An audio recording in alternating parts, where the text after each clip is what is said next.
తెలుగు రాష్ట్రాల్లో సంచలనం సృష్టించిన ప్రణయ్ హత్య కేసులో కోర్టు సంచలన తీర్పు వెలువరించింది.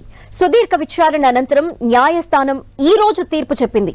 ఈ కేసులో A2గా ఉన్న సుభాష్ శర్మకి ఉరిశిక్ష విధించింది. నిందితులందరికీ యావజ్జీవ కారాగార శిక్ష విధిస్తూ SC/ST సెషన్స్ 2వ అదనపు న్యాయస్థానం విధించింది.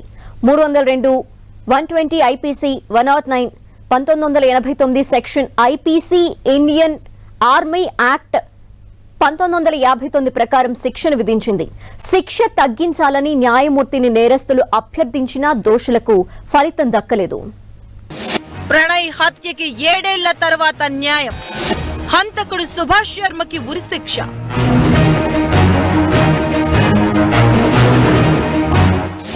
ఆలస్యమైన తగిన న్యాయం దక్కింది అంటున్న ప్రణయ్ కుటుంబ సభ్యులు.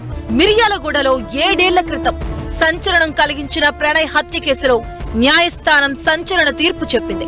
ఈ కేసులో A2గా ఉన్న సుభాష్ శర్మకు న్యాయస్థానం ఉరిశిక్ష విధిస్తూ తీర్పు వెలువరించింది. మిగిలిన నిందితులకు జీవిత ఖైదు ఖరారు చేసింది. 2018 సెప్టెంబర్ 14న మిర్యాలగూడలో ప్రణయ్ హత్య జరిగింది.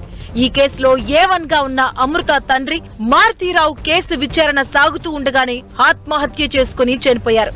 కోర్టు తీర్పుపై ప్రణయ్ తల్లిదండ్రులు హర్షం వ్యక్తం చేశారు. తమ కుమారుడు సమాధి దగ్గర నివాళులర్పించారు.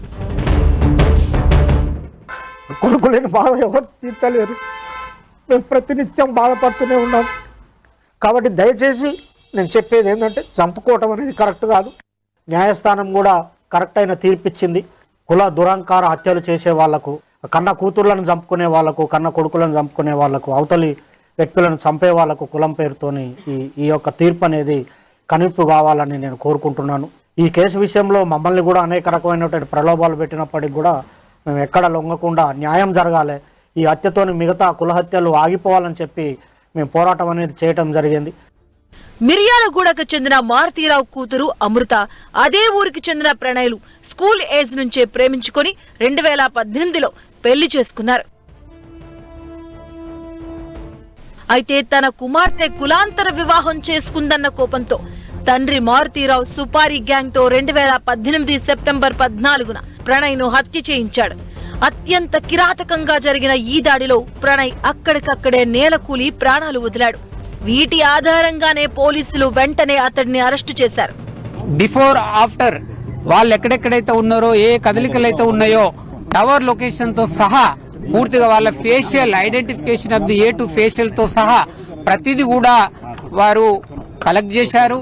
ముఖ్యంగా documentary evidence, electronic evidence, scientific all type of evidence ను ప్రొడ్యూస్ చేయడం జరిగింది. ప్రాసిక్యూషన్ సక్సెస్ఫుల్ గా ఎస్టాబ్లిష్ చేయడం జరిగింది. కుట్ర కోణాన్ని ఎస్టాబ్లిష్ చేయడం జరిగింది. కాబట్టే ఈ తీర్పు మేము స్వాగతిస్తున్నాం. ఈ కేసులో అమృత తండ్రి మారుతీరావు వ్యవహరించిన తీరు ఓ కోల్డ్ బ్లడెడ్ మర్డర్ ని గుర్తు చేసింది. ముందుగా హత్య చేయించినా పోలీసులు పట్టుకుంటారని కూడా తెలుసు అతడికి. అందుకే తిరిగి సుపారీ తీసుకున్న హంతకులను బయటికి తీసుకురావడానికి ఎంత ఖర్చు అవుతుంది, లాయర్లకి ఎంత ఖర్చు అవుతుంది, అంతా ఓ ప్లాన్ ప్రకారమే చేశాడంటారు. అయితే ఆయన మధ్యలోనే సూసైడ్ చేసుకుని చనిపోవడం కూడా ఓ సంచలనమే. మరోవైపు ఇదే కేసులో 6వ నిందితుడిగా ఉన్న మారుతీరావు సోదరుడు అమృత బాబాయ్ శ్రవణ్ కుటుంబం కన్నీరు మున్నీరైంది. అసలు ఈ వ్యవహారానికి మొత్తం అమృతే కారణమంటూ వాపోయారు వారు.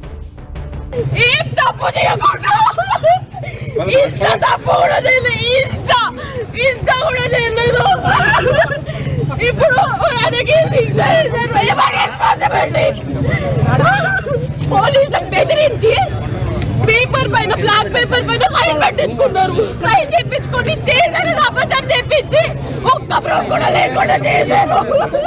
మరోవైపు ఈ కేసులో తీర్పు రావడానికి ఇన్నాళ్లు పట్టడానికి నిందితుల తరపు లాయర్లు వ్యవహరించిన తీరే కారణమంటారు. అప్పట్లో ఈ కేసు డీల్ చేసిన IPS రంగనాథ్ చెప్పారు. ప్రస్తుతం హైడ్రా కమిషనర్ గా పనిచేస్తున్న రంగనాథ్ ఆ కేసు వివరాలు పంచుకున్నారు. ప్రణయ్ ని హత్య చేసిన గ్యాంగ్ అప్పటి కాల్ డేటా కూడా మేనేజ్ చేయాలని చూసినట్లు చెప్పారాయన. ఇప్పుడు కూడా నిందితులపై కోర్టులకు వెళ్లే అవకాశం ఉందన్నారు.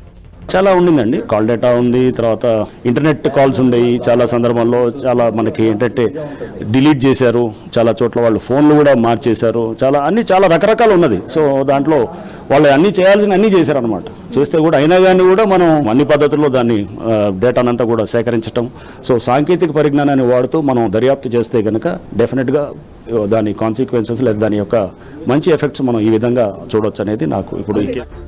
హత్య జరిగిన తర్వాత తండ్రి బాలస్వామి ఇచ్చిన ఫిర్యాదుతో 8 మందిపై 302 SC/ST అట్రాసిటీ కేసు, పలు సెక్షన్ల కింద మిర్యాలగూడ 1 టౌన్ పోలీసులు కేసు నమోదు చేశారు.